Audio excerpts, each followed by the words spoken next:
Hello anime lovers, welcome back to another video. और title देख के आप समझ गए होंगे कि क्या टॉपिक होने वाला है। तो जुजुत्सु काइसेन के टॉप 10 स्ट्रॉन्गेस्ट कैरेक्टर, लेकिन सिर्फ एनिमे वाले, मतलब सीज़न 1 सीज़न 2 और जुजुत्सु काइसेन मूवीज़ जो ज़ीरो थी उसका कंपैरिजन करके। इसमें मांगा के कैरेक्टर्स जो हैं वो नहीं ऐड हैं, उनको मिला के नहीं बनाया है। और देखो, मैं हर कैरेक्टर के ना ज़्यादा डिटेल नहीं दूंगा, क्योंकि अगर मैंने ज़्यादा डिटेल दी तो तुम्हारा है ना जो एक्साइटमेंट है और जो हाइप है वो ख़त्म हो जाएगा, क्योंकि तुम्हें सब डिटेल पता चल जाएगी।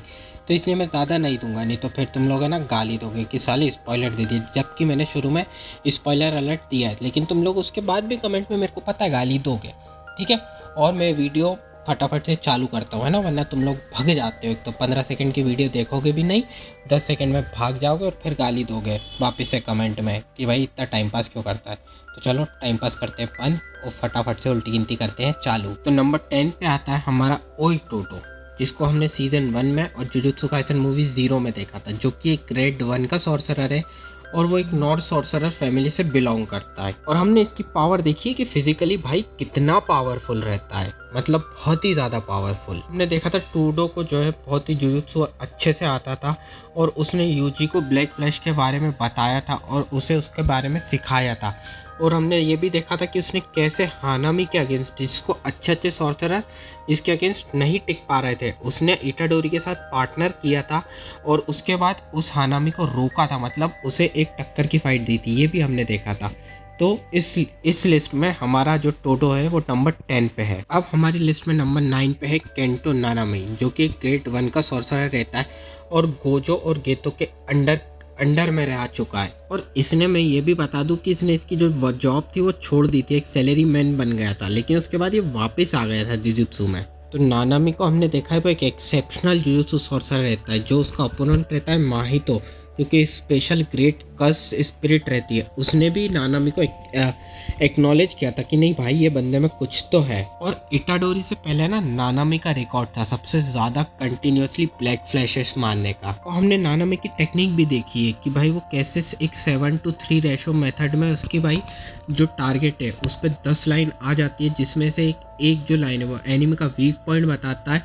और उसके बाद नानामी अपनी जो ब्लेड है, आइकॉनिक ब्लंट ब्लेड, उससे एनिमी को स्लैश करके उस कर्स स्पिरिट जो रहती है उसे ख़त्म कर देता है। तो उसकी जो पावर है और उसकी जो कर्स्ड एनर्जी है नानामी की, वो बहुत ही पावरफुल है और हमने ये फाइट्स में देखी भी है। तो इसलिए ये हमारा नंबर 9 पे है। अब हम हमारी लिस्ट में थोड़ा सा आगे चलते हैं और अब हमारे नंबर 8 पे देखते हैं कि कौन है।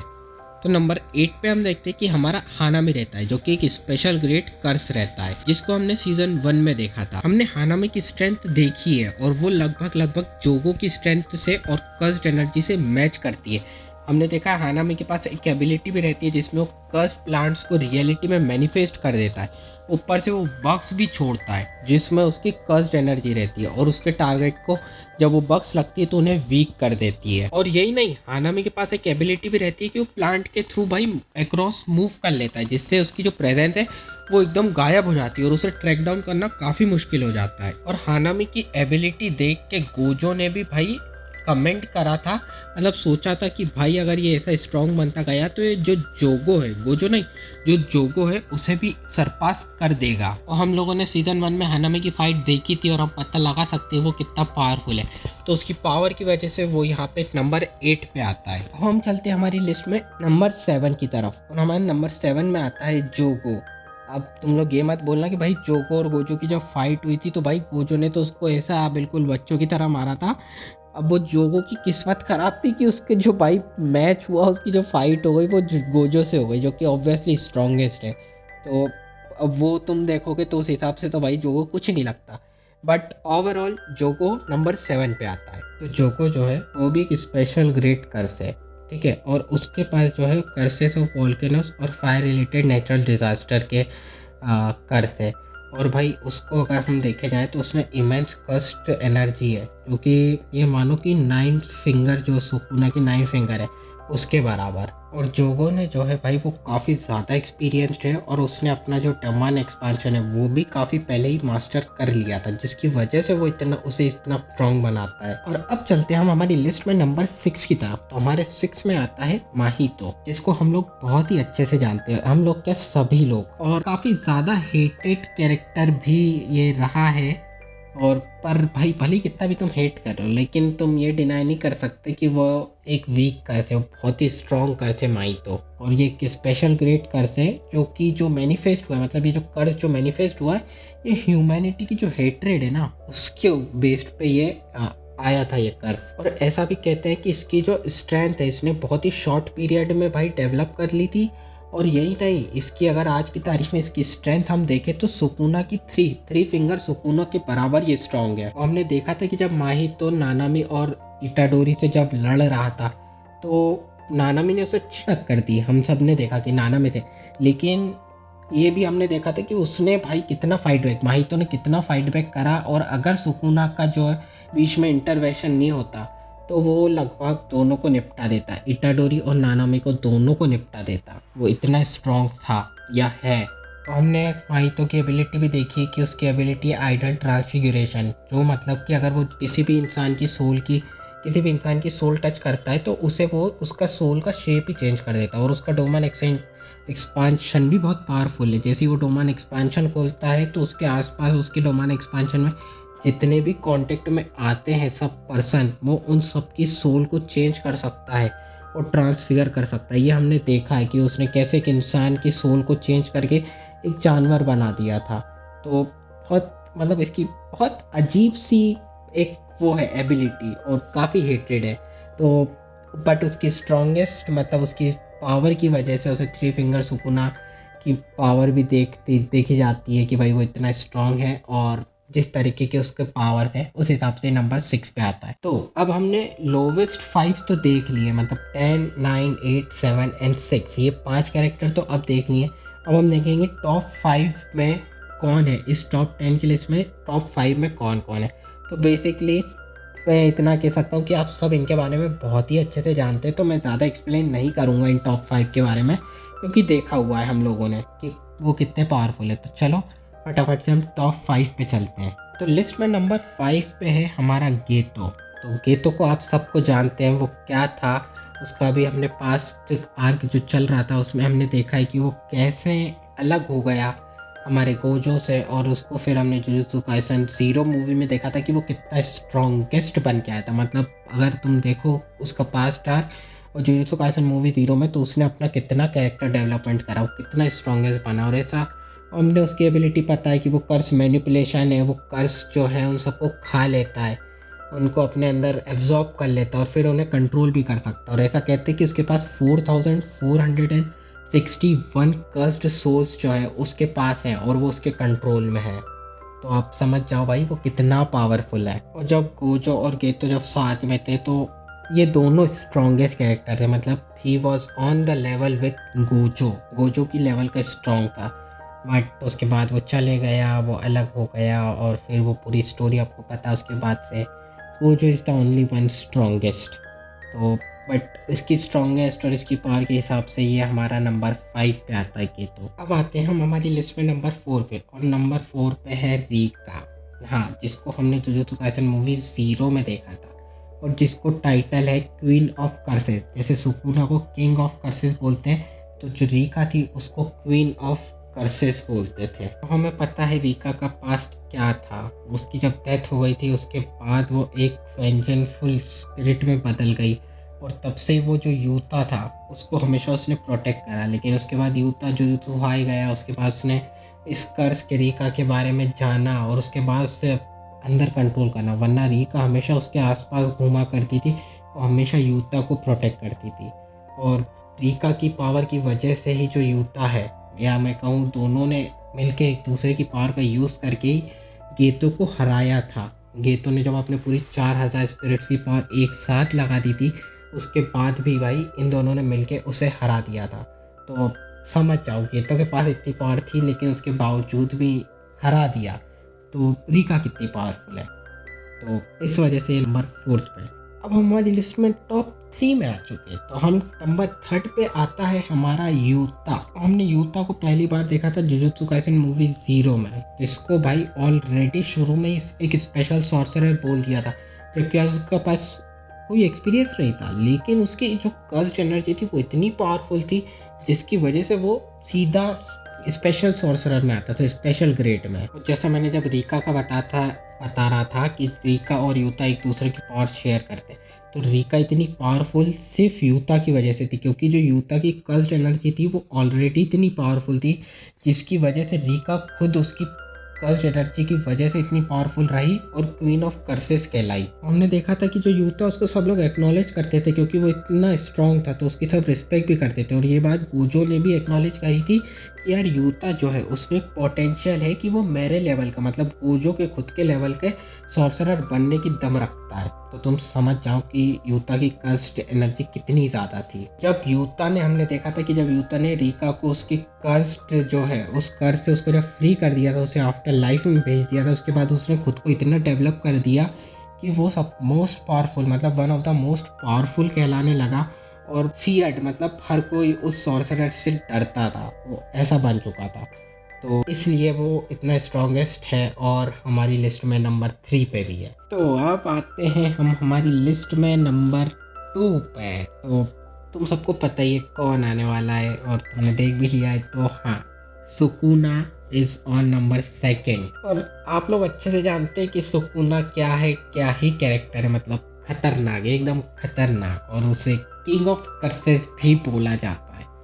और हमने देखा कि 1000 साल पहले जो है सुकुना एग्जिस्ट करता था और उसे किसी एक सॉर्सरर नहीं, उसे कम से कम सेवरल सॉर्सरर्स मिलके उससे लड़े थे, तब जाके सुकुना को हराया था। मतलब इतना पावरफुल था। और वो उसे कम्प्लीटली डिस्ट्रॉय तो कर नहीं पाए थे। तो उसकी जो 4 हाथों की जो 20 फिंगर्स, या मैं जब कहूँ 18 नहीं 16 फिंगर्स और 4 थम, नहीं 16 फिंगर और 4 थम जो है वो पीछे छोड़ दिया था, जिसमें से हमारे इटाडोरी भाई ने एक फिंगर उसकी खा ली और हमारे सुकुना को वापस जगा दिया, जिसकी वजह से हमारी ये जो एनीमे है और ये मांगा है ये लिखा गई। तो हमने देखा भी है कि जो 1 फिंगर सुकुना था वो कितना पावरफुल था। उसने एक स्पेशल ग्रेड कर्स को ही बिल्कुल बच्चों की तरह खत्म उड़ा ही दिया 1 सेकेंड में। तो सोचो कि अब आने वाले जो टाइम में वो कितनी सारी, मतलब 15 फिंगर्स सुकुना, उसके बाद फिर 20 फिंगर्स सुकुना, क्या मतलब अलग ही लेवल पे फाइट पहुंच जाएगी उसके बाद तो। और यही नहीं, हमने एक और बार देखा था कि जब माइतो ने अपना डोमान एक्सपांशन यूजा इटाडोरी पे जब चलाया था, यूजी इटाडोरी पे जब चलाया था दूसरी बार, पहली बार नहीं दूसरी बार, पहली बार तो उसे माफ़ कर दिया था सुकुना ने, लेकिन उसने दूसरी बार जब चलाया तो सुकुना ने एकदम बिल्कुल राजाओं की तरह बैठे बैठे माइतो के मतलब जान हलक में, मतलब उसके भाई सब टट्टे ही बाहर निकाल दिए थे। इतनी गंदी तरीके से माइतो को उसने डराया था। ठीक है, तो सुकुना हमारा नंबर 2 पे आता है। इसके बारे में ज़्यादा नहीं बताऊंगा क्योंकि फिर बहुत ज़्यादा स्पॉइलर हो जाएगा, फिर तुम मुझे गाली दोगे कमेंट सेक्शन में। तो थोड़ा हाइप बना के रखो, ठीक है, एनीमे देखो, मांगा खुद पढ़ो, मैं सब कुछ नहीं बताऊंगा इतना ज़्यादा। ठीक है, तो अब ये हमारा नंबर 2 पे आता है सुकुना। तो भाई लोग, अब हमारी ख़त्म होने वाली है ये वाली वीडियो और ये वाली लिस्ट। और नंबर 1 पे तुम लोग भी जानते हो, तुम लोग भी इसका इंतज़ार कर रहे थे कि कब आएगा कब आएगा। तो आ रहा है, ये हमारा नंबर 1 पे है गोजो सतोरू। और गोजो हमें भी पता है सबसे स्ट्रॉन्गेस्ट कैरेक्टर है। और क्यों है? क्योंकि वो ऐसा पहला पर्सन था 100 सालों में जिसने बोथ जो सबसे रेयरेस्ट कर्स टेक्निक्स होती है ना, 6 साइज और लिमिटलेस कर्स टेक्निक जो सबसे रेयरेस्ट होती है, वो 100 साल में ऐसा वो पहला बंदा था जिसको ये चीज़ मिली। ठीक है, एक तरीके से बॉर्न गिफ्टेड भी था। उसके बाद उसने अपने आप को इतना ट्रेन कर करके अपने आप को और ही पावरफुल स्ट्रॉन्गेस्ट बना लिया। उसकी टेक्निक हमने देखी भी है, जो कि लिमिटलेस कर्स टेक्निक है, इन्फिनिटी जिसे बोला जाता है, जिससे कि कोई भी उस पर अटैक करता है तो उसकी इन्फिनिटी की वजह से वो उसकी बॉडी को टच भी नहीं कर पाता, वो बाहर ही रुक जाता है हर अटैक। और गोजो भाई फ्लेक्स भी बहुत करते हैं, जो हमने सीज़न 1 में देखा था कि जब इटाडोरी ने सुकुना को जगा लिया था फिंगर खाने के बाद और वहाँ पे गोजो आ जाता है, तो वहाँ पे जो इटाडोरी बोलता है कि क्या पता तुम क्या ये सुकुना से स्ट्रॉन्गर हो, तुम्हें चोट लग जाएगी। तो गोजो कितनी आराम से बोलता है कि मत घबराओ मत घबराओ, मैं 10 तक गिनूँगा, 10 में तुम वापस आ जाना क्योंकि मैं स्ट्रॉन्गेस्ट हूँ।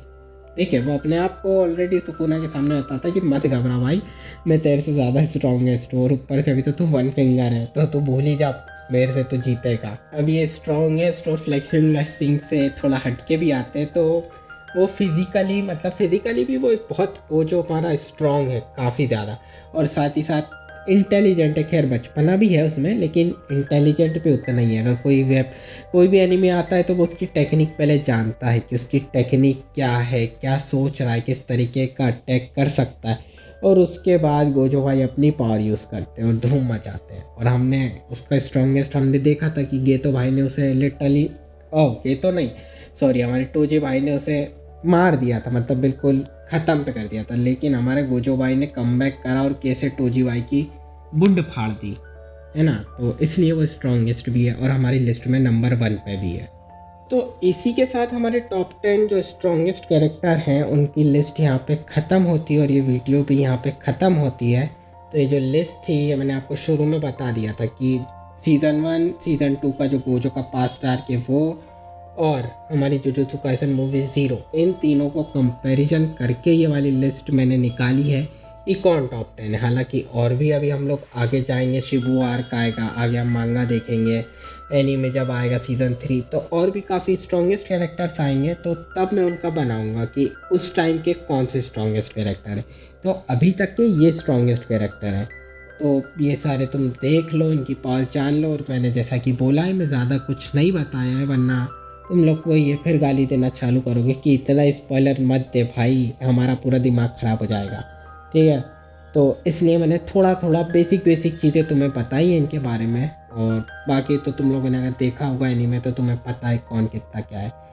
तो तुम लोग ये लिस्ट देखो, आराम से देखो, कमेंट सेक्शन डालो कि तुम्हें वीडियो कैसा लगा, मज़ा आया नहीं आया, क्या मुझे इम्प्रूव करना चाहिए। और खैर वो तो करूँगा, अभी गला बैठा हुआ है, तबीयत ख़राब है, लेकिन तुम लोगों के लिए फिर भी मैं वीडियो ला रहा हूँ ताकि तुम लोग अच्छा करो। और मैं सोच रहा हूँ कि एक चीज़ और, कि हम लोग एक नया चैनल खोलते हैं, या मैं सोच रहा हूँ कि वापस गेमिंग कंटेंट चालू करें कि यही कंटिन्यू करें। खैर अभी देखता हूँ, ट्राई करता हूँ, वो जो भी है अगर चैनल वो वाला अच्छा ग्रो होना लगा तो मैं तुम्हें बता दूंगा वो कौन सा है, जब पर यहाँ इधर भी वीडियोस डाल रहा हूँ जब तक, ठीक है। तो तब तक के लिए तुम लोग देखो, मैं भी चाहता हूँ नेक्स्ट वीडियो देखता हूँ क्या टॉपिक कवर करना चाहिए जुजुत्सु काइसन का, उसके ऊपर। तो तुम लोग मुझे कमेंट सेक्शन में बता दो कि तुम्हें अगर कुछ जुजुत्सु काइसन या दूसरे एनीमे से रिलेटेड कुछ देखना चाहते हो तो मैं वो वाला देखूंगा, उसके ऊपर रिसर्च करूंगा, देखूंगा, और वो वीडियो भी तुमको ला दूंगा, ठीक है। तो तब तक के लिए आप लोग अपना ध्यान रखो, और बाय, लव यू ऑल।